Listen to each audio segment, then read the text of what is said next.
come to Lokoja, the Kogi State capital. I'm right by the bank of River Niger in Adankolo community in the suburb of the state capital.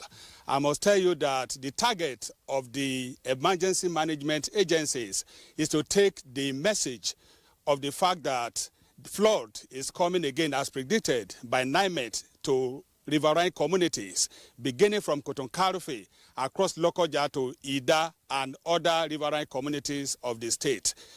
The people at the locals, they have expressed their commitment to work in collaboration with these agencies to take the message to the grassroots. And we are hoping that at the end of the day, it will go a long way to mitigate the impact of the flood, knowing fully well that the presence of rivers Niger and Benue has made the state vulnerable to flooding. So the prediction of NiMeT of yet another flood has brought anxiety on the people.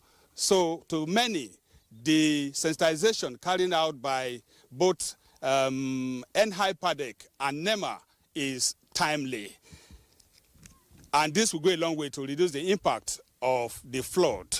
For more insight on what the people living on flood-prone areas in Kogi State need to know now, during, and after the disaster, let's meet Mr. Vincent Falodun, an environmentalist in the State Ministry of Environment.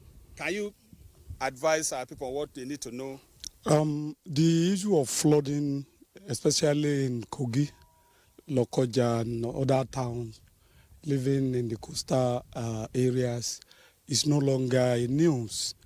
The effect of flood in 2012, 2018, 19, and so on has left a terrible blow and impact on the people.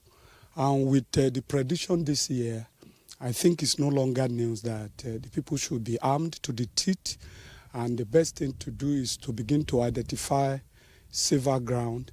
The government of the state has actually provided some accommodation, and I think they need to identify such places and take advantage of them. We have religious organizations too. We have friends, family members that are not living in the coastal area. They should quickly take advantage of those windows and opportunities so that they won't have an adverse effect of the impact of the flood. Again, children, their properties, their pets, and some of their materials, useful properties, they should begin now to relocate them to safer ground. Again, they should begin to see how they remove maybe either their AC, their electric gadgets, and the rest of them. And of course, disconnect even their houses that may likely be flooded so that the cases of electrocution will not happen.